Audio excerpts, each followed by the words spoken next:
Hi teams, ആദ്യം തന്നെ എല്ലാവർക്കും ഒരു പുതുവത്സരാശംസകൾ നേരുന്നു. നമ്മൾ ഇന്ന് ഡിസ്കസ് ചെയ്യാൻ പോകുന്നത് സെയിൽസ് ഒരു ടീം വർക്കാണോ അല്ലെങ്കിൽ ഇൻഡിവിജ്വൽ എഫേർട്ടാണോ എന്നതിനെ കുറിച്ചിട്ടാണ്. സെയിൽസിൽ ഇൻവോൾവ് ചെയ്തിരിക്കുന്ന ആളുകൾക്കറിയാം അല്ലേ, സെയിൽസ് എന്ന് പറയുന്നത് ഒരു ഇൻഡിവിജ്വൽ എഫേർട്ട് ആണെങ്കിൽ പോലും ഒരു ടീം സപ്പോർട്ട് ഉണ്ടെങ്കിൽ മാത്രമേ അത് ഡെവലപ്പ് ആക്കാൻ പറ്റൂ. സെയിൽസ് റെപ്രസെൻറ്റേറ്റീവ് അല്ലെങ്കിൽ എക്സിക്യൂട്ടീവ്സ് എന്ന് പറയുന്ന ഒരു ആളായിരിക്കും ഈ സെയിൽസിൻ്റെ മെയിൻ ഫ്രണ്ട് ലൈൻ എന്ന് പറയുന്നത്. അല്ലെങ്കിൽ കസ്റ്റമറുമായി ഡീൽ ചെയ്യുന്നത് ഇവരായിരിക്കും. പക്ഷേ ഇവർ മാത്രം ശ്രമിച്ചാൽ ഒരു സെയിൽ ഡെവലപ്പ് ചെയ്ത് കൊണ്ടുവരാൻ പറ്റുമോ?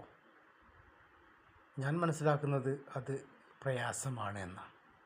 കാരണം ലിമിറ്റഡാണ്. ഡെവലപ്പ് ചെയ്ത് കൊണ്ടുവരികയൊക്കെ ചെയ്യാം, പക്ഷേ അവിടെ പ്രോപ്പറായിട്ട് ബാക്ക് ലൈനിൻ്റെ സപ്പോർട്ടില്ലെങ്കിൽ, അവരുടെ മാനേജർ ലെവൽ ആളുകൾ, അതുപോലെ തന്നെ office team, management, other controls, ഇതെല്ലാം പ്രോപ്പർ അല്ലെങ്കിൽ ഈ ഫ്രണ്ട് ലൈനിലുള്ള ഈ സെയിൽസ് സ്റ്റാഫിന് ഒരു തരത്തിലും സെയിൽ ഡെവലപ്പ് ചെയ്ത് കൊണ്ടുവരാൻ പറ്റില്ല.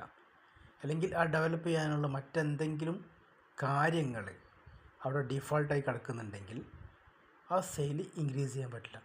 ഏറ്റവും നല്ല പ്രോപ്പർ മാർക്കറ്റിൽ പോലും നല്ല രീതിയിൽ സെയിൽസ് ഡെവലപ്പ് ചെയ്ത് കൊണ്ടുവരാൻ പറ്റുന്ന മാർക്കറ്റിൽ പോലും സെയിൽ ഡെവലപ്പ് ചെയ്യാൻ കഴിയാത്ത സാഹചര്യം വരും ഈ ബാക്ക് ലൈനിൻ്റെ സപ്പോർട്ട് കുറഞ്ഞാൽ.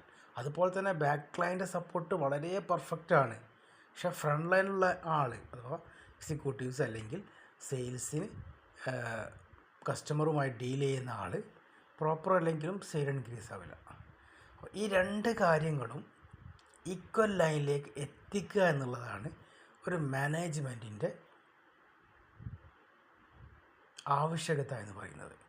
ഒരു മാനേജ്മെൻറ്റ് കറക്റ്റ് പ്ലാൻ ചെയ്തുകൊണ്ട് ഓരോ ഏരിയയിലും ചെയ്തു കൊടുക്കേണ്ട കാര്യങ്ങൾ പ്രോപ്പറായിട്ട് ചെയ്താൽ മാത്രമേ സെയിൽസ് എന്ന് പറയുന്ന ഈ ഒരു പ്രോസസ്സ് എക്സിക്യൂട്ടീവ്സ് അല്ലെങ്കിൽ ഫ്രണ്ട് ലൈനറായിട്ടുള്ള സെയിൽസ് സ്റ്റാഫിന് അവിടെ നല്ല രീതിയിൽ സെയിൽസ് ഇൻക്രീസ് ചെയ്യാൻ കഴിയും. പലപ്പോഴും പല സ്ഥാപനങ്ങളിലും നമ്മൾ മനസ്സിലാക്കണം, പല സ്ഥാപനങ്ങളിലും ഈ ലാസ്റ്റ് സെയിൽ കുറയുന്നുണ്ടെങ്കിൽ എക്സിക്യൂട്ടീവ്സ് അല്ലെങ്കിൽ അവിടുത്തെ സെയിൽസ് സ്റ്റാഫിനെ കുറ്റം പറയും അല്ലേ, ഓൻ പോരാ, അല്ലെങ്കിൽ അയാൾ തീരെ മെച്ചമല്ല, അയാൾ പ്രോപ്പറായിട്ട് കാര്യങ്ങൾ ചെയ്യുന്നില്ല. സെയിൽ കുറയുകയാണെങ്കിലൊക്കെ അങ്ങോട്ട് തള്ളും. അതാണ് ചില മാനേജ്മെൻറ്റ് ചെയ്യുന്നത്. മറിച്ചോ സെയിൽസ് കൂടുകയാണെങ്കിലോ ഒരു 100,000 കാരണങ്ങൾ, ഞങ്ങളിങ്ങനെ ചെയ്തു, ഞങ്ങൾ അങ്ങനെ ചെയ്തു, ഞങ്ങൾ ഇങ്ങനെയൊക്കെ സപ്പോർട്ട് ചെയ്തിട്ടാണോ സെയിൽ കൂട്ടിയത്, അല്ലെങ്കിൽ ഇന്ന പാർട്ടിക്ക് സെയിൽ ഈ മാസം കൂടിയത് കൊണ്ടാണ് അവിടെ സെയിൽ ഇൻക്രീസ് ആയത് ഇയാൾക്ക് എന്ന് പറഞ്ഞുകൊണ്ട് മാനേജ്മെൻറ്റ് അല്ലെങ്കിൽ ബാക്ക് ലൈനിലുള്ള ആളുകൾ, മാനേജേഴ്സ് ആണെങ്കിലും മറ്റ് മാനേജ്മെൻറ്റിലുള്ള മറ്റാളുകളൊക്കെ അവിടുത്തെ ഫ്രണ്ട് ലൈനിലേക്ക് വരും. അപ്പോൾ ഇത് എന്ന് പറയുന്നതല്ല നിങ്ങളെ ഉത്തരവാദിത്വം. സെയിൽ ഇൻക്രീസ് ചെയ്യണമെങ്കിൽ ഒരു ടീം വർക്ക് നിർബന്ധമാണ്. എക്സിക്യൂട്ടീവ്സ് ആണെങ്കിലും മാനേജേഴ്സ് ആണെങ്കിലും അതിൻ്റെ മുകളിലുള്ള സുപ്പീരിയേഴ്സ് ആണെങ്കിലും മാനേജ്മെൻറ്റിൻ്റെ മറ്റ് ഓഫീസ് വിങ് ആണെങ്കിലും അഡ്മിൻ വിങ് ആണെങ്കിലും ഒക്കെ ഈ ഒരു ഫ്രണ്ട് ലൈനിൻ്റെ കാര്യങ്ങളെ പ്രോപ്പറായിട്ട് ഇവാലുവേറ്റ് ചെയ്ത് അവർക്ക് വേണ്ട കാര്യങ്ങൾ കറക്റ്റ് ചെയ്ത് കൊടുത്താൽ മാത്രമേ ഇത് ഇൻക്രീസ് ആവുള്ളൂ. അപ്പോൾ ടീം വർക്ക് ഇവിടെ ഇമ്പോർട്ടൻ്റ് ആണ്. ഇൻഡിവിജ്വൽ എഫേർട്ട് ഇട്ടാൽ സെയിൽ കൂടുമെന്ന് വെച്ചിട്ടുണ്ടെങ്കിൽ കൂടും, പക്ഷേ അവിടെ ടീം വർക്ക് ഉണ്ടെങ്കിൽ മാത്രമേ അവിടെ എന്ത് ചെയ്യുള്ളൂ, സെയിൽസ് ഓട്ടോമാറ്റിക്കലി ഹൈ ലെവൽ ഇൻക്രീസിലേക്ക് വരുള്ളൂ. ഇപ്പോൾ ഞാൻ ചില മാർക്കറ്റൊക്കെ സ്റ്റഡി ചെയ്യുന്ന ആളാണ് ഞാൻ.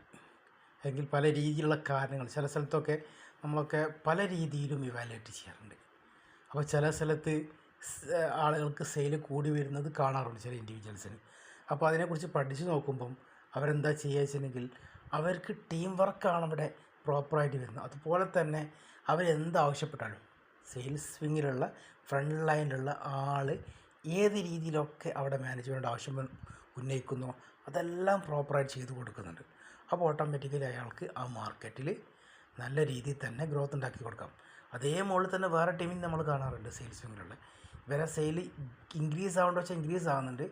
പക്ഷേ ബാക്ക് ലൈനിൽ വരുന്ന മിസ്റ്റേക്കുകൾ ഇവരെ സെയിൽസിനെ വളരെ കൂടുതൽ എഫക്റ്റ് ചെയ്യുന്നുണ്ട്.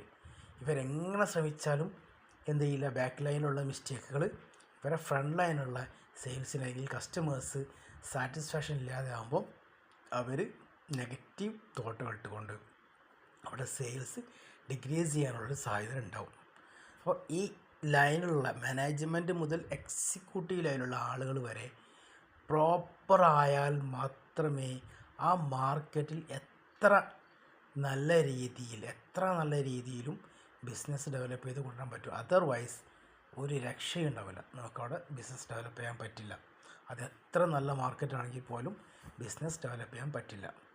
ഓക്കെ, അപ്പോൾ ഒരു ടീമിൻ്റെ തന്നെ ആവശ്യകത വളരെ ഇമ്പോർട്ടൻ്റ് ആണ് സെയിൽസിലെന്ന് പറയുന്നത്. സാധനങ്ങൾ ചിലവായി പോകുന്നിടത്ത് അല്ലെങ്കിൽ സെയിൽസ് പ്രോപ്പറായി നടക്കുന്നിടത്തല്ല മികവ് കാണിക്കേണ്ടത്.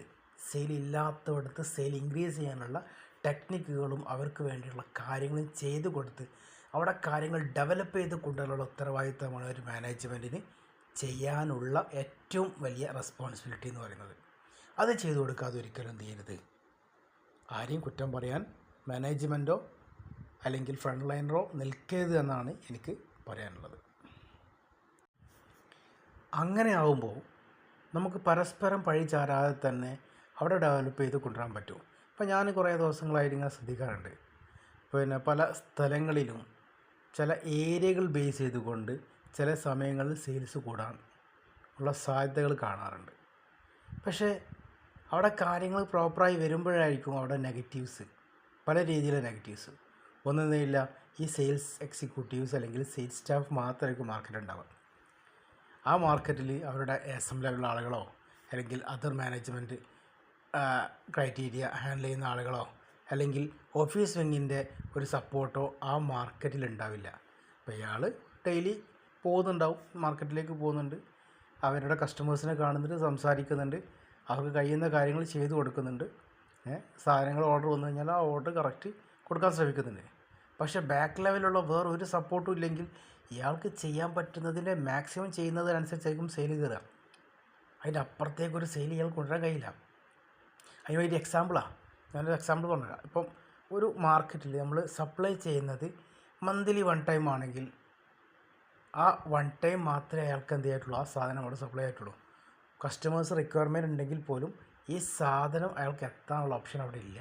അപ്പോൾ ഓട്ടോമാറ്റിക് ആ സെയിൽസിലെ ഐറ്റം ആയിരിക്കും ഇയാൾക്ക് വരേണ്ട സെയിൽ വേറെ ആരെങ്കിലും കൊണ്ടുപോകും. കാരണം കോമ്പറ്റീറ്റീവ് മാർക്കറ്റ് മറ്റേതെങ്കിലും നല്ല പിന്നെ ഡീലേഴ്സ് ഉണ്ടെങ്കിൽ അവരെന്ത് ചെയ്യും, എടുത്തു പോകുക, കച്ചവടം.